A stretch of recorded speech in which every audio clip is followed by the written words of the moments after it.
Welcome to ET Auto. I'm Chanchalpal Chauhan, the editor for features, and I take care of the content and quality. Today, we are all part of the discussion, digital resilience and lean, managing the smart factories of tomorrow. I'm extremely delighted to welcome all the panelists. Such a lineup of renowned speakers. Half of them I've been following up as I cover the industry. First, I will introduce Mr. Rajesh Khatri. He's the Vice President for Operations, Tata Motors, Passenger Vehicle Business Unit.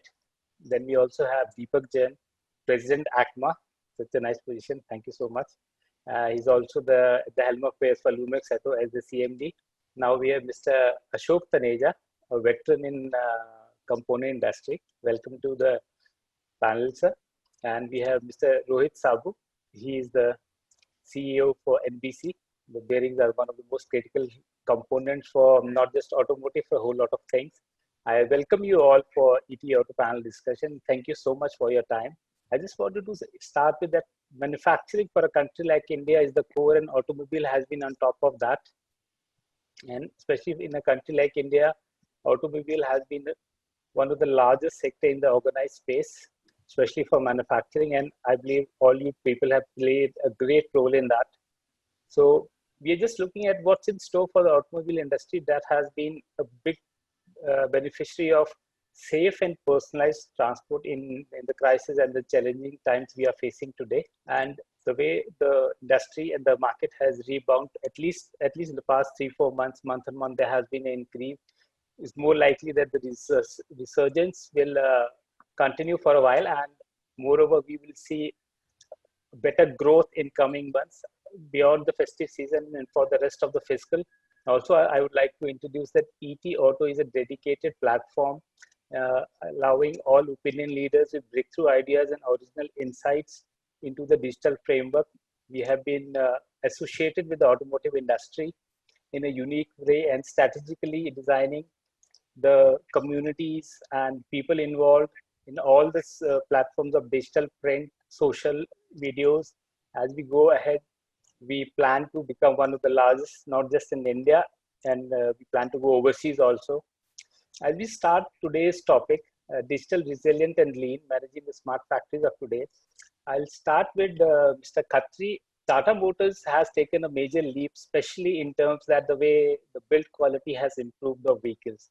Just wanted to understand from one of the oldest automotive company in India, you have the oldest machinery available. How do you see the smart factories of tomorrow in meeting the demands of customers with high build quality and lean manufacturing operations, where cost plays a critical role and technologies needs to be embedded in that? Well, you are right. Actually, we have seen a leap jump or a quantum jump in the quality of the products that Tata Motors has been making, especially on the passenger vehicles that I'm representing. And a lot is to be contributed in the way the technology has developed in the last few years, not only on the technology front, but also in the way in which how the business is done, how manufacturing is done. So when we talk about the smart manufacturing, I think it is the interconnectedness of the whole system. It's providing a very flexible, setup, which is very adaptive to the customer needs, as well as very responsive to the customer needs. So what do I mean by that? In the sense that, earlier we were driven by the Industry 3. Industry 3 was more or less, characterized by the automation levels which were there in every factory. But today we are looking at going beyond that. Today we are looking at trying to see how automation and the entire, the systems that we have, how they can be leveraged further in order to be, having higher efficiency built up in the system, in order to have overall equipment effectiveness, where it is characterized by the uptime, the higher productivity improvements, the quality performance that we have, as well as the overall numbers that we churn out. Now, the thrust is in terms of connecting the entire ecosystem together. The entire value chain needs to be connected, and that is what we have been working on over the past few months and years, I would say. As regards the quality, I think there has been a very, very conscious call taken within the company and a commitment towards the Indian customers that we would like to become the the top Indian brand, the domestic company, the only domestic company which has designed its own products and which are known for its safety and quality. So we have been leapfrogging in that area, and we have been trying to leverage the technology, especially in terms of the smart manufacturing, setting up new lines which are modular. Modularity is built into the design of the vehicles that we are designing, and added to that, there is automated lines which are again modular in the sense that various models on the same platform can be manufactured on the same line, and that helps us to reduce the time to market and bring out quality products to the customers. On the front end, we are doing a lot of, in fact, the current situation of COVID means that the customers are looking out for virtual experience. So to that extent, a lot of effort has gone in the last few months in order to respond to the customers, provide them a digital experience while sitting at home, going through the features of the vehicles. In fact, even getting the test drives at their doorsteps and trying to bring in a virtual experience right at the doorstep of the customer. So there's a lot which has been happening, and I'm sure more to share as we go forward. Deepak, the way industry is going, it has to be very lean in terms of managing cost. But also digital has come in with regard that social distancing and norms are there. I just wanted to understand how component industry is gearing up, and especially India component industry has always been smart. There's no doubt about that. But in today's time, how Deepak, the industry is making a change in terms of evolutionary steps that are being taken in terms of the factories for the requirement of OEMs? First and foremost, thank you, Chanchal, for giving me the opportunity once again to represent ACMA. Thanks to ET Auto. I think you rightly said that this whole COVID era has actually given us a fast track in not just uncertainty, volatility, but also what we can do with technology. I think an ideal platform is today, we are all meeting on a virtual platform. And I think most of us are work from home, which was kind of unheard of, at least in the manufacturing sector. I think for the component industry, as Mr. Khatri said very well, the two key words are agility and flexibility. And I would like to also add that being volatile in these times where the demand outlook is actually, we don't know, we need to actually have our shop floors, which would be more smarter to forecast and more leaner to do this. And I think what the component industry is trying to do is still trying to get through more digital technologies and automations. You have to understand that we are a tiered level. There are multiple types of suppliers who are there, from large to even small, from MNCs to local players. So it's a complete ecosystem which is very interdependent on each other. And I think COVID also kind of showed the vulnerabilities, what we have in terms of the complexity of this whole supply chain. So obviously, currently, our challenge is to ensure social distancing, to ensure the right productivity still while maintaining social distancing. But I think the trends which this whole COVID era will fast track would be more investments towards automation and also more data realization for better, leaner and forecasting models so that we are able to meet our customer needs. Okay. Thank you so much. Thank you so much, Deepak. Ashok, Taneja, can I ask you that what are the smart factories of future? How do you see? You have a vast experience in terms of manufacturing. You are more into precision. Very critical components are being made. The term is it appropriate in terms we have smart factories, or we are looking forward in terms of having smart factories meeting the needs in today's time when new challenges are being thrown in manufacturing? Chanchal, first, let me start by saying digital is not an option anymore. It is a necessity. Smart manufacturing is driven by what the customer is wanting. I give you this with 2-3 examples. The customer wants a zero defect product because the cost of failure is very high. The cost of recall is very high, as I'm sure Rajesh Khatri will testify. It has a major impact on your brand in addition to whatever is the expense involved. Now, you cannot depend on skills alone to generate a zero defect product. You need a method of manufacturing which enables you to deliver a zero defect product with full traceability, that in the eventuality you end up with a defective product, you should be quickly able to trace back from which batch, which lot size, in which shift, which operator, so that you can contain the problem and resolve it. This is the new world in which we are working and living. So requirements of zero defect product, requirements of traceability, the requirement to respond to the market very rapidly, it is impossible to forecast. So all we can do is develop a capability to respond to changes. And if you want to respond fast to the changes, you need to use technology. You need to go digital. Also, we are witnessing every vehicle manufacturer is coming up with new models, entering new segments. There are variants.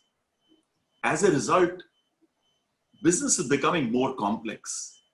We are dealing with a large number of high precision parts, and we have to do it in mass manufacturing. It does not allow us to check every component individually.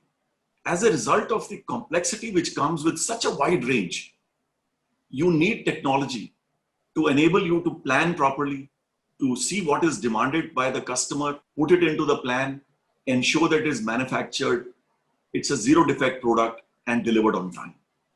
So going digital, creating a smart factory has now become absolutely essential to remain competitive, to be able to serve customers.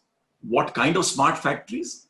I think it's possible to go digital from individual operations to complete manufacturing lines, to complete systems, from capturing demand of a customer and ordering raw materials and everything else which is needed to manufacture, to planning, manufacturing, controlling the process, and delivering.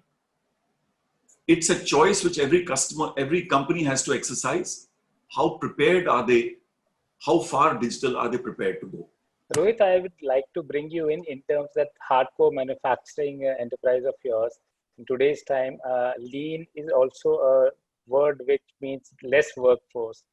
Migration is a major challenge in India, but you need to be resilient in terms of meeting the demands of your customers. You cannot delay manufacturing. Your targets need to meet. Just bring in how manufacturing needs to be rekindled, changed in today's scenario, especially in these challenging times. Going on to the digital track itself, now, for example, what Mr. Taneja said, if the lines are digitized and there is less intervention by humans in that line. So essentially what happens is that instead of running one line, particular person can run multiple lines. And therefore, there is less human intervention. That I would just like to clarify that it does not mean that there will be no humans in the factory, but definitely the skill level of the humans will change. For example, in the older times, maybe you would be taking people who were hardly educated and training them.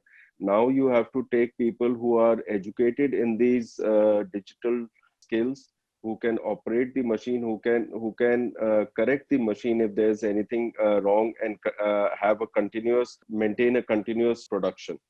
So that is the key. And there are many aspects of lean, which in fact is incorporated in the entire digital system. It is actually the digital systems directly or indirectly follows all the systems of lean, or the Toyota manufacturing system, as you call that, which eventually went up to lean. So digital automatically follows that. Deepak, I would like to ask that in automotive, especially components, there's huge amount of workforce involved. In today's scenario, I know many enterprises are facing a big crisis of labor and workforce. How are you meeting up in terms of creating and changing your entire setup in terms of manufacturing? Because month on month, the orders of OEMs are increasing, the demand is increasing, the production and systems are stabilizing. How are you meeting the challenges? Our operations tend to be more leaner or going to be more smarter as we meet higher demand in coming months? First and foremost, I think we are all forced to actually operate our shop floors using the safety and social distancing norms. And that obviously has impacted the productivity, the cost of production for everyone. On that, there is the challenge, of course, of migration labor. But today, I think the challenge is when you have workforce and some of them new workforce coming into the shop floor, to maintain quality and the right productivity levels, you need to train them. You need a skilled amount of manpower on the shop floor.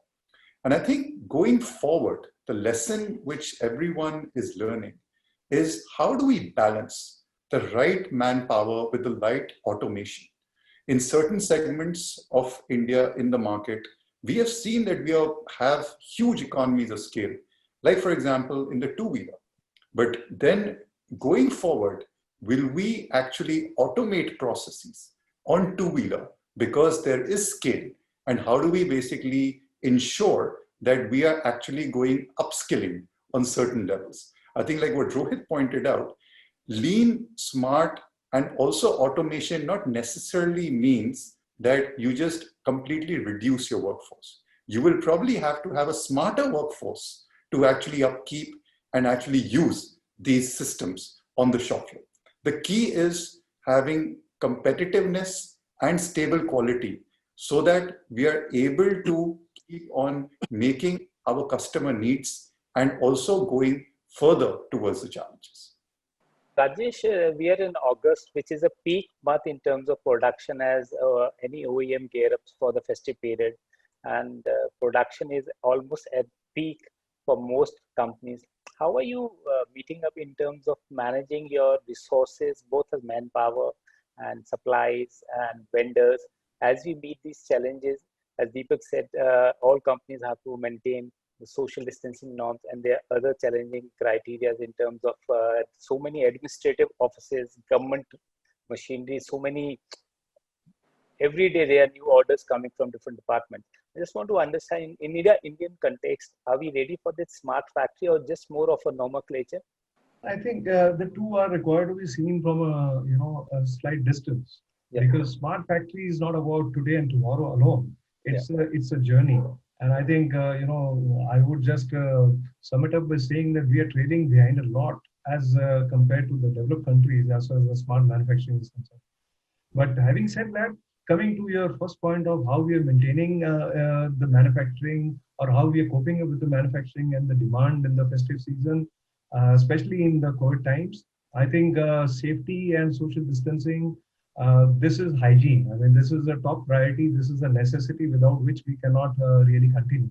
So our business continuity plan had envisaged, while the whole country was under lockdown, I think the entire teams in our company were working towards the business continuity plan and trying to plan that once the unlock happens, how are we really going to, meet up the demand? Because it was expected that there will be a shift from the shared mobility to personal mobility, which is what we are saying seeing very early green shoots of that.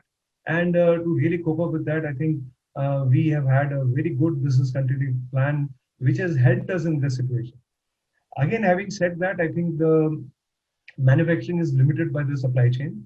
Huge challenges, because while large companies like us can recruit people, can train people very shortly, we have the systems and the wherewithal to induct people at a very short time and train them and take them on the line.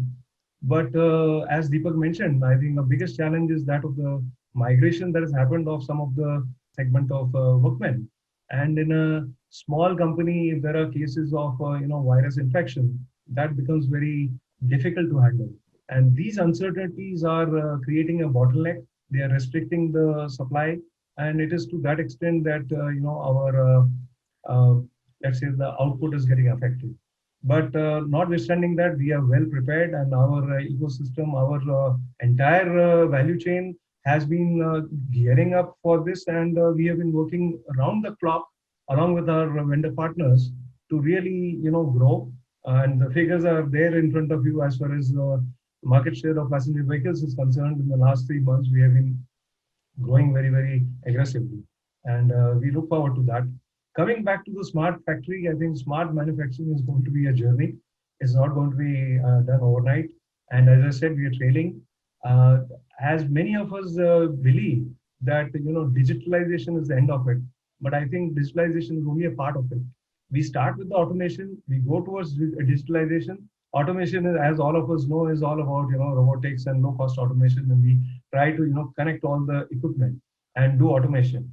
But when we go towards the digitalization, it means that we collect a lot of data from all these, connected equipment. First of all, the connected equipment, right? So we collect all this data, takes it into the MES or the ERP or whatever systems that we have, and that is where we actually lack. In the many organizations, they may boast of having an MES which is not leveraged beyond its existence. So the collection of the data from the shop floor happens in the MES, but the MES doesn't speak to the ERP. Yeah. So as a result, the digitalization process is not complete.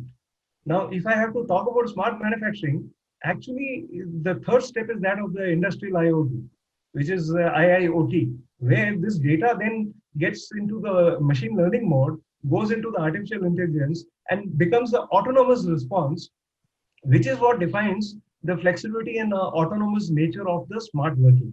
So I think we have a very long way to go. But yes, as Mr. Taneja mentioned, I think there is no choice. We have to, the industry has recognized it, it has started, but yeah, it's a journey and we have a long way to go in this.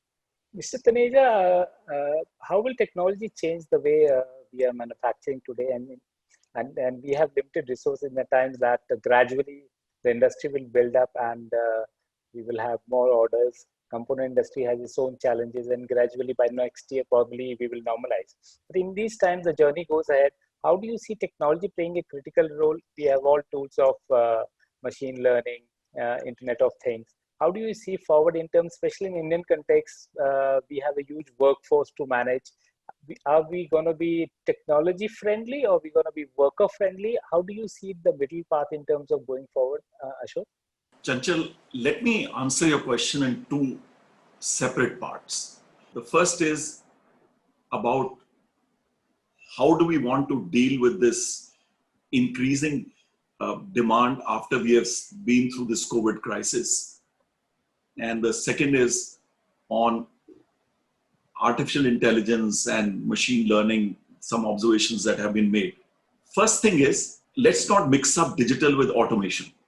You can have a single machine from where you can capture data with the help of sensors on what is the output of the machine, what is the rejection on the machine. You can have online SPC control if that is your critical machine which is determining quality. You can have even predictive maintenance on a single machine if that is really critical for you. Then you can have it on a set of machines. You don't necessarily have to go for automation and then think of digitization. Digitization is a means to an end. It is an enabler. And I think that is what makes digital so interesting and so important in our manufacturing industry. Whether you're manufacturing small batch production, mass manufacturing, you're a small manufacturer, a large manufacturer, there is scope and opportunity to use digital to improve your operations, improve your productivity, have better uptime of machines, have better quality. In every respect, it can make you more cost competitive. So let's not mix up digitization with automation. The second part is, as we are coming out of this COVID crisis and there are cracks in the supply chain, I think Rajesh Khatri also mentioned that, we have been through an unprecedented crisis. There is no doubt. None of us have faced a situation like this before. and therefore we have no template to refer back to. So we have to find solutions to deal with the situation as it emerges every day, whether it is from social distancing, due to the requirement of social distancing, or it is a challenge of simply getting new workmen on the shop floor. Now, let me tell you how the act of training of associates, because many of them have left to go back home, we are recruiting new people, they need to be trained to be put on the shop floor. How digitization can help this? We all have some kind of training centers, dojo centers, where we put the workmen through. You are able to now simulate many things. I don't need to put a machine in my training center to train a worker on a machine. I can do it through simulation. In fact, I don't even need to do it in my own plant. I can have the worker in my plant, and a similar machine is available for training with the machine tool supplier and provide him training. All these options, frankly, were not known or available to us before the COVID crisis. In a sense, the COVID crisis has woken us up to the power of technology, the power of digitization, and all the things that we possibly can do with a lot less and deliver a lot more. So this supply chain, which is where every day is better than the previous day. We are learning, we are improving, and we are moving forward. And that is how the production of vehicles is improving every day. So I am completely hopeful. We have been hurt. We were not prepared for a crisis like this, but we will come out strong. And digitization, as Rajesh Khatri mentioned, it is not something to do with this crisis. It's an ongoing journey. It's your call. You want to do it on a machine, on a process, complete production line, supply chain, giving a virtual experience to a customer, training of people. It's now an integral part of our life. It's your bloodline now. Rohit, we are almost like third and fourth month of manufacturing, that continuous manufacturing has happened. What has been the learning in terms of today's crisis, and how you are improvising because you have a huge manufacturing operations? Can you just tell what kind of lean operations or possibly the evolution that has been in these challenging times, the past 3-4 months, where every month on month the production targets are going higher, stronger, and it's also a sign of emergence of Indian automotive industry? We all know that actually April we were almost zero production. In fact, the only thing that we were doing was preparing for whenever the plant would start, what we would do in terms of social distancing and the other norms and etc. And preparing the machines so that whenever we start, we have least amount of maintenance issues. But very interestingly, this is the time, during that time, we realized that we have to now use more and more technology, which was already available in some form or other. It was just not being used. For example, right now we are doing this virtual meeting, and I think this has been available for quite a few years, but we have not been using that. And if you ask Deepak, he has been the chairman for 1 year of ACMA. I think this is the first time he has had 100% attendance on all his meetings. So this is the power of technology. I'll give you an example. We imported some machines, but because of this COVID crisis, we could not call the people to initiate and install the machines. Later on, we decided that why don't we use this medium? And now what has happened, two things have happened. Not only did we successfully install the machine, we also took a discount from them that your travel cost and your staying cost, etc., has been reduced. And luckily, it was from Japan, so they didn't argue too much and they gave us a discount. So I think this way, the use of technology, and besides that, now in our organization, we have speeded up all the activities of digital or technology. We have created an idea portal where anybody from anywhere can send in their ideas, and that automatically goes to the right people to validate those ideas, and then it gets implemented. And we have had so many examples. The key was what we had thought was that how do we keep our people engaged from this hybrid form of working, in the sense that manufacturing is there in the plant, but the rest of the non-manufacturing people are either working from home or having a hybrid kind of a thing. And it is these kind of technologies and these networks of people that we have created that have given not only the engagement, but also a tremendous increase in productivity of our people. That has really helped us come back much stronger than we had originally thought.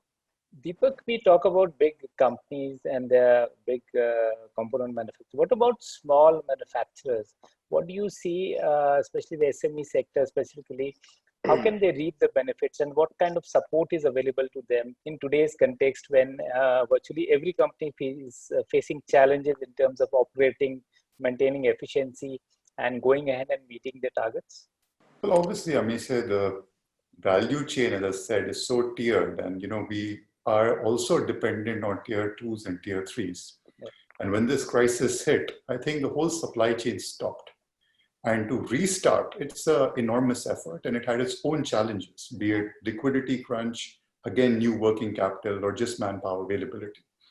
I think I must say and compliment that crisis, we always say, is a big unifier. And I think as our esteemed customers, they actually not just handheld, but I think the whole ecosystem, including the dealers, the front end and the back end, kind of unified in this whole fight against COVID. And I think we have been very resilient to that. Now, coming specifically on tier 2s, tier 3s, of course, the pain is there, but I think the tier 1s also have intervened wherever required, be it actually skilling, be it training, be it some financial interventions, and actually have handheld them to actually ensure that we are able to get out of the crisis. I just did a dipstick, at least ACMA members who actually 60%, according to the new MSME definition, are actually the members are all MSMEs.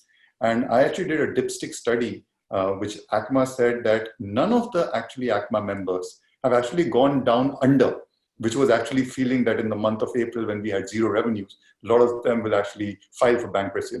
And a lot of the ACMA members are also tier 2 players. So I think it's a collective effort to ensure that there is business continuity and also sustainability. And of course, it starts from the top with our customers, going down to tier 1s, tier 2s, tier 3s.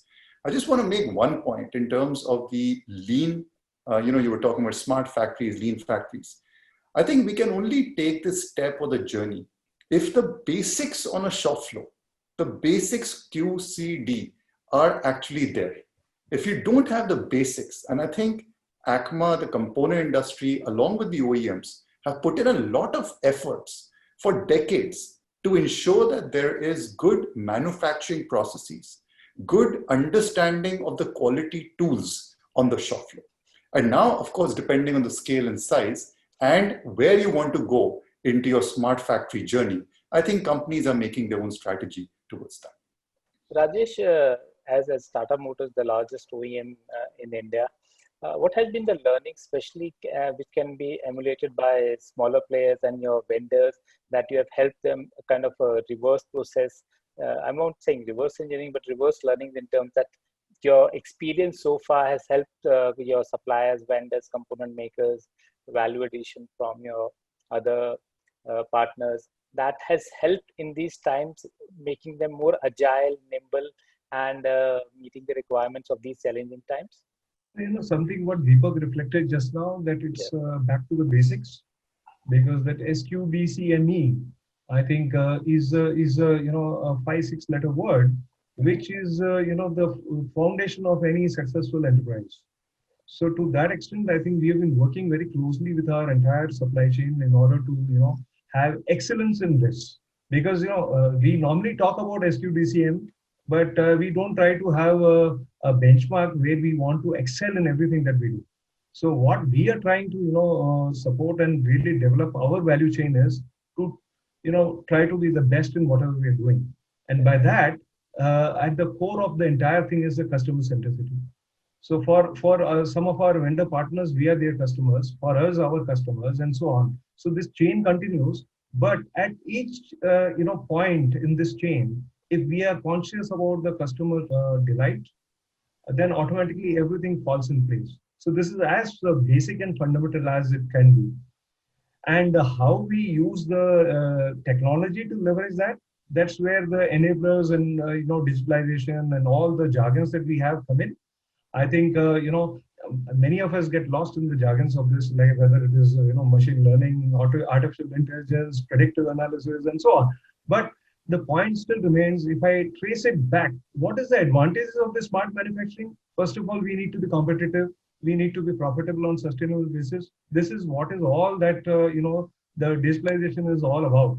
I mean, if we have to be surviving in the long term, if we have to be profitable on a sustainable basis on the long term, it is a necessity to be digital, to be on the IIoT, to really leverage the new technology. Now, is it something which is beyond the means of the small manufacturer? Answer is big no, because as someone explained, it starts from a small step going into scalability of the large factories. I think Mr. Taneja was explaining that. It could start with a machine, it could start with a line, it could start with a factory, and it could start with a set of factories and the network of supply chain dealers and and so on. So even if a small SME is required to do it, if the fundamentals are understood and implemented, technology is a big enabler. And there could not be a better opportunity for the entire globe to really leverage this, right from the industry revolution 1.0, what we know today when we are talking about industry 4.0, it's a huge opportunity that we are sitting on. And rightly so, because industry 3 started sometime in the early 80s when we talked about the chips and the computers and so on. And from there to the next level, I think it has taken us more than 40 years to really acquire traction. And I'm sure that with the availability of the Wi-Fi, with the availability of the optic, networks that we have, with the level of improvements that is happening in the technology related to the sensors and so on, I think this is only going to become very, very affordable as well as a great opportunity. So I personally feel that we while we are ourselves developing on this front, we are also engaging our suppliers in that.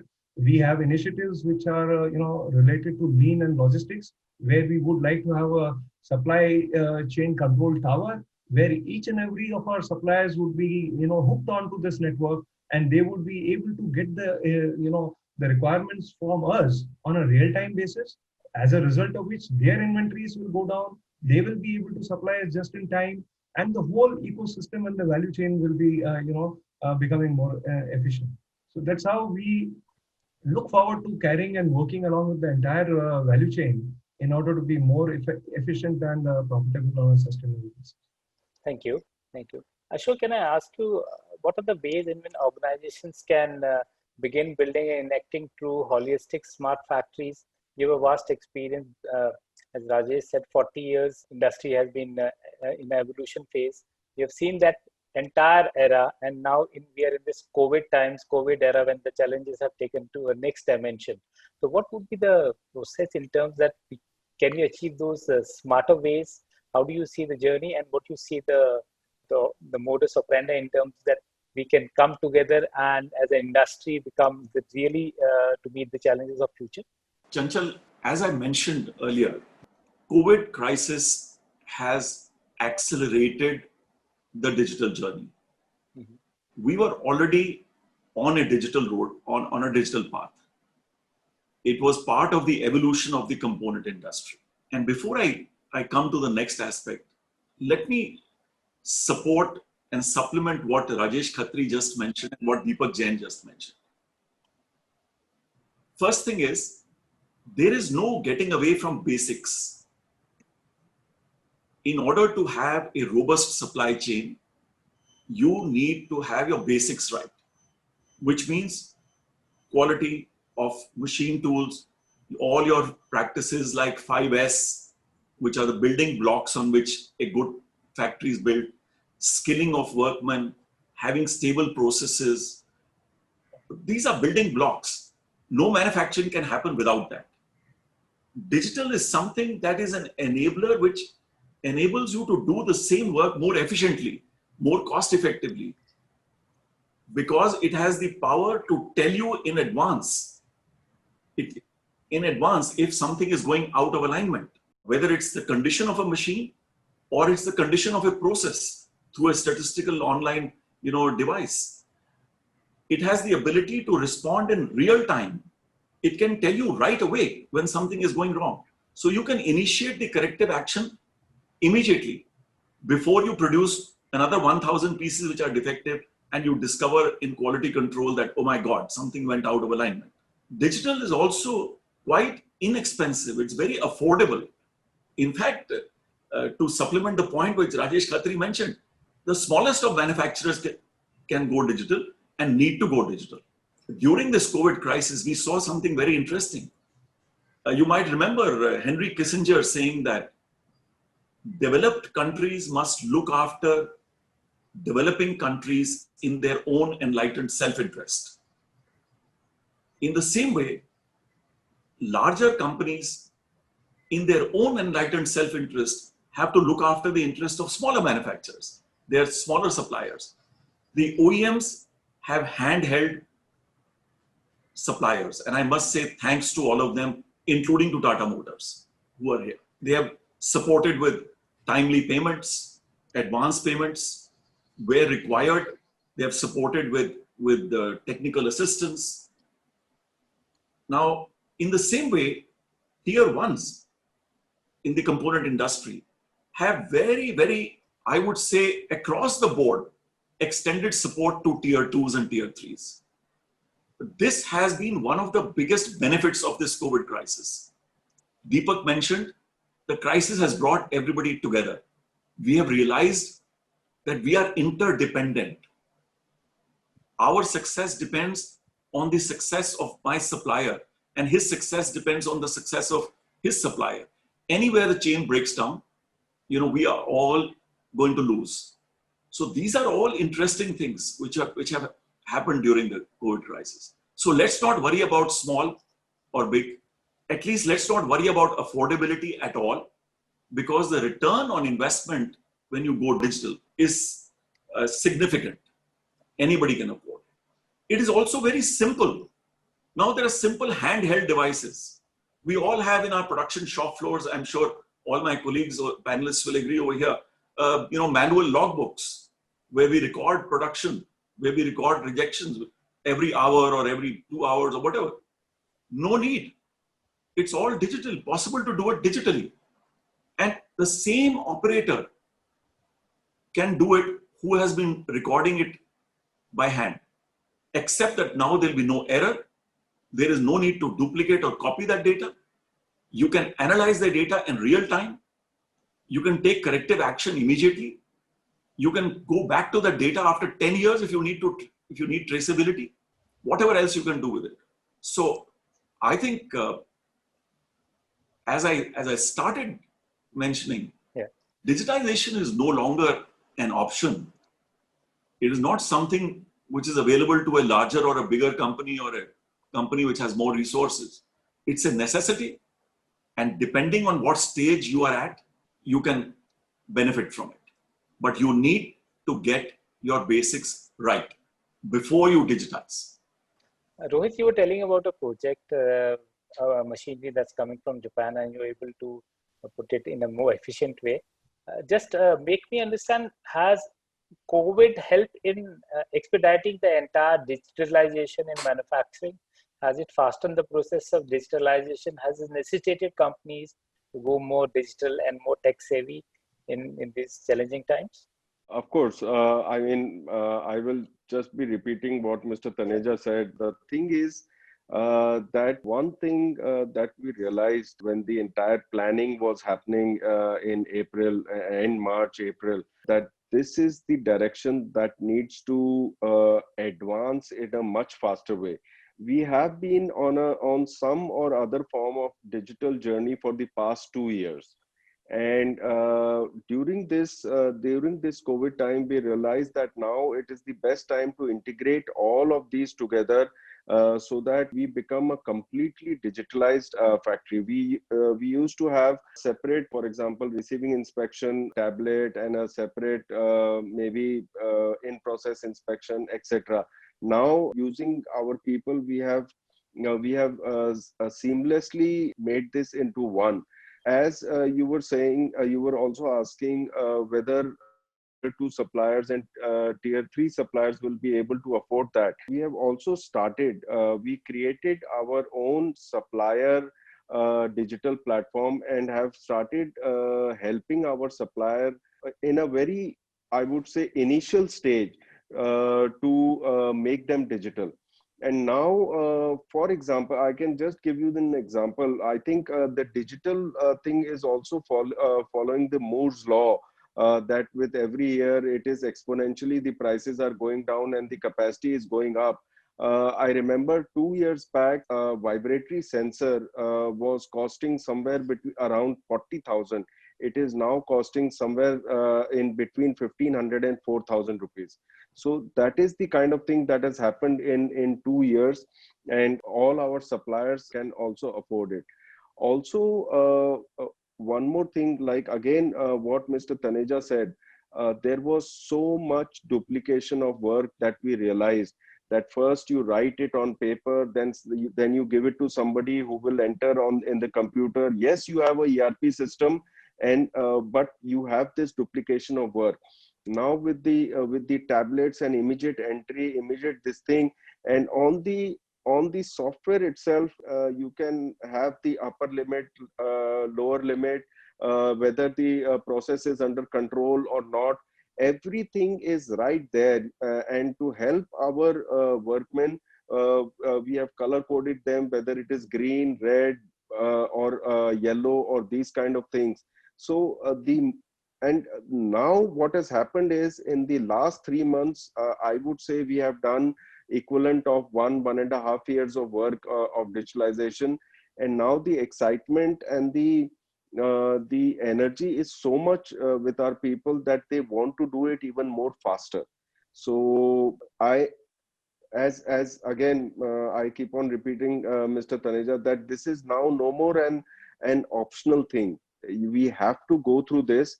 And I would say that this pandemic had this positive part, that everything came together towards this.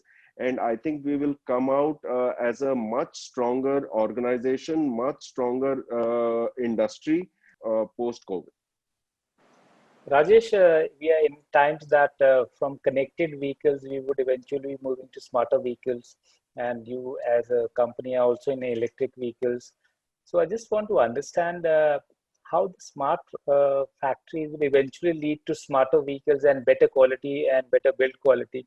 How do you see the transition happening in terms of gearing up for tomorrow's technology and more efficient ways of meeting those high-tech technologies? You were talking about different telematics.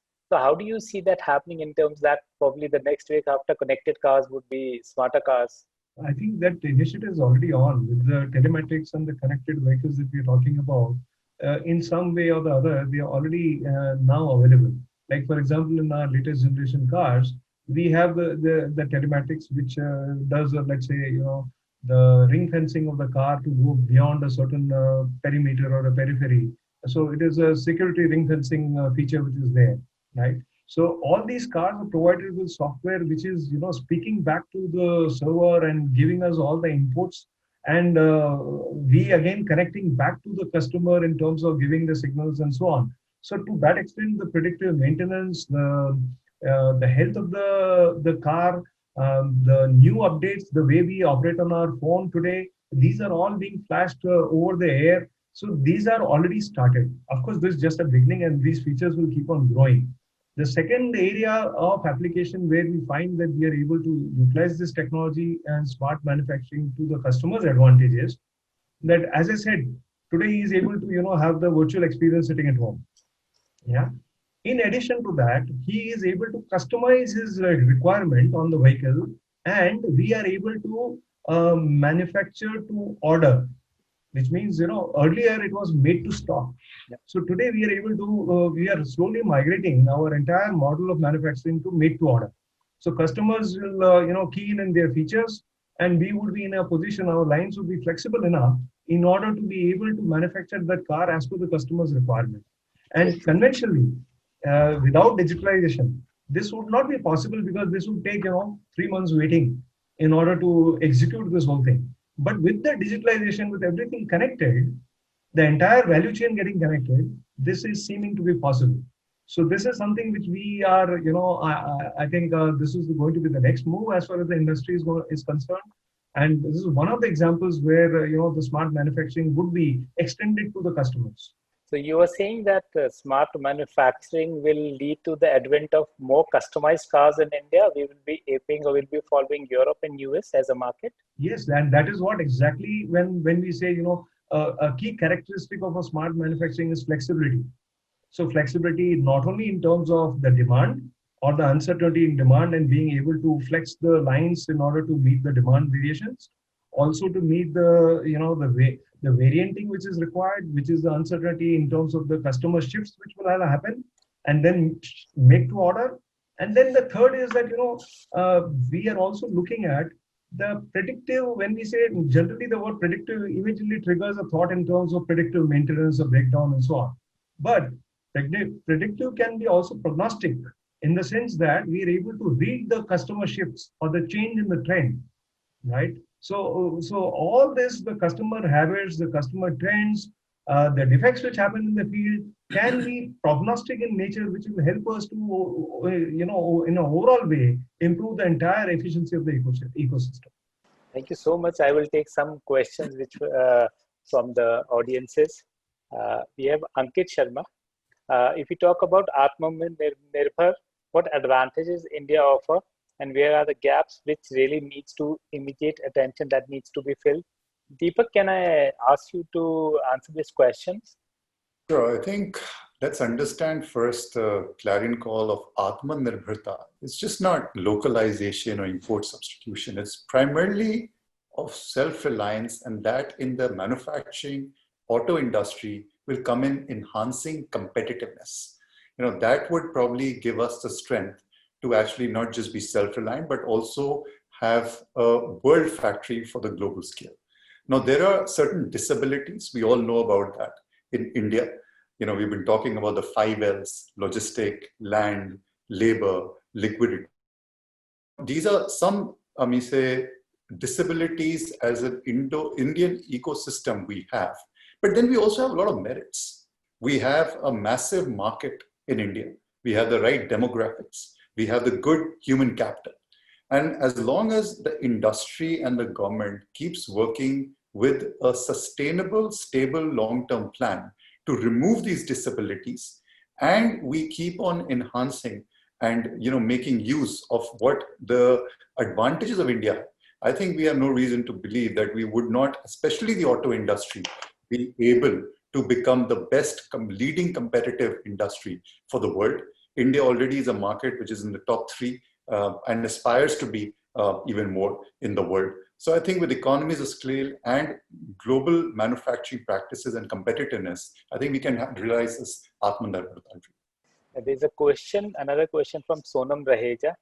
Mr. Taneja, I think this is more ideal for you. The question is, what should be the driving forces to implement technologies like automation and robotics? How do you say that, sir?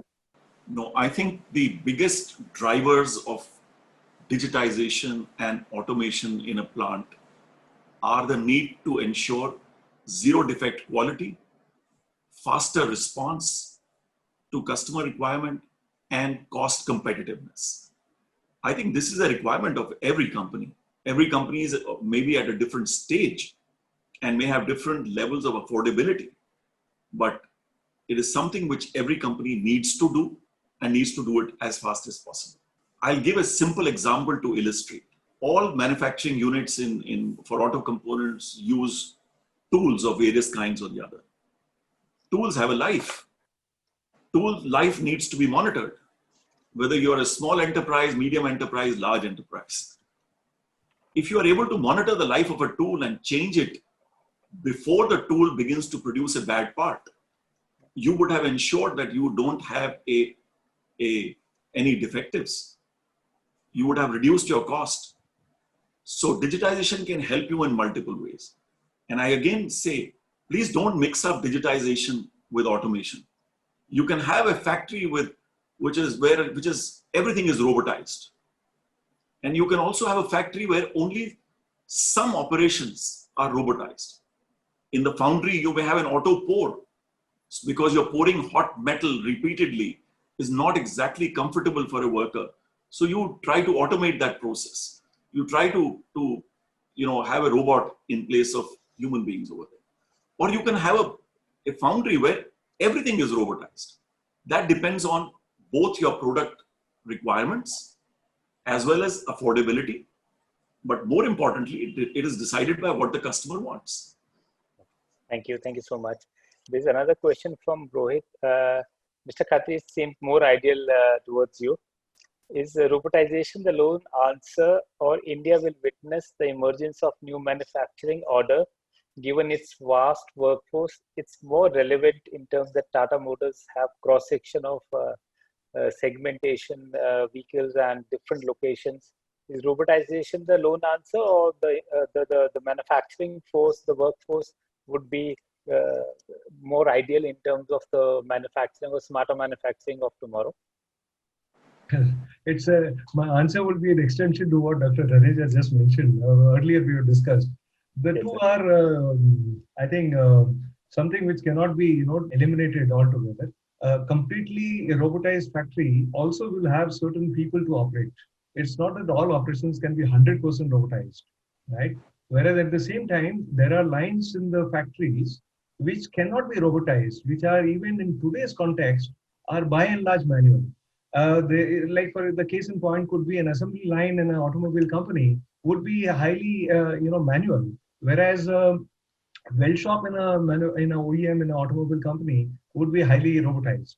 So the two are, it depends on what work we are doing. But having said that, yes, there is certainly a need for reskilling our people in terms of making them ready for the smart factory of tomorrow, where they are required to be, reskilled with certain imperatives like, let's say, mechatronics, because more and more machines are becoming, coming with gadgets, sensors, where the operators have to use the HMIs in order to really feed in the data in order to actuate them. So it is very important. Second is that there is a lot of electrification which is in the offing. So to that extent, I think the skill sets are required to be once again, renewed in terms of the new skill sets which are required towards electrification and so on. So the two cannot be, totally, they have their own place in the entire manufacturing setup. Okay. Chanchal, may I just add a small point over here? Please go ahead. Please go ahead. You cannot take the man out of manufacturing. Okay. It's an integral part of manufacturing. Okay. Okay. Rohit, there's one question which I believe which is more ideal for you. The component technologies that comprise of a smart factory setup and how it fits within the digital supply network. Basically, the question more relates to in terms of factory setup meeting or digitalizing the supply network. How do you see that happening? A lot of the supply chain is also now being digitalized. In fact, it started with some of the logistics startups, who started putting GPS on their vehicles and trucks and all that, so that you know where your material is at a particular moment. So if you extend that, when you know that your material is near your gate, you can already prepare your challan. Now there is a e-challan, so that the truck can enter your premises without stopping at the security and checking 10 papers and all these kind of things, and go straight to whichever region. If it is a raw material region, if it is a component, maybe receiving inspection or something like that. And similarly, in the seamless way, the inspection report can be connected with the entire thing. So this entire supply chain digitization, which is also an extension of any other form of digitization, as it was earlier explained, that you can either digitize one part of the machine or the entire network.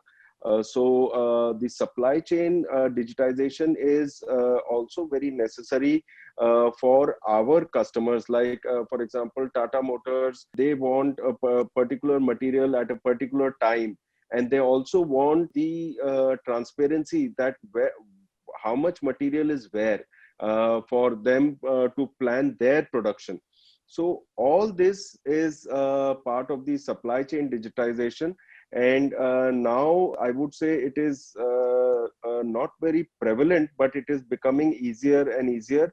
And more people are now adhering or not adhering, in fact, implementing the supply chain digitization. Okay, thank you. On that note, we have almost run out of time. Thank you, panelists, for being here. Thank you so much. I just hope that in these challenging times, we remain more digital and the workforce is much more resilient, and the lean operations help us to become more efficient as we go forward and manage the smart factories of tomorrow. Thank you so much for being part of ET Auto discussion. I really appreciate your time, and we will soon meet for more future ET Auto discussions as well as seminars and conventions. I really appreciate your time and thank you so much.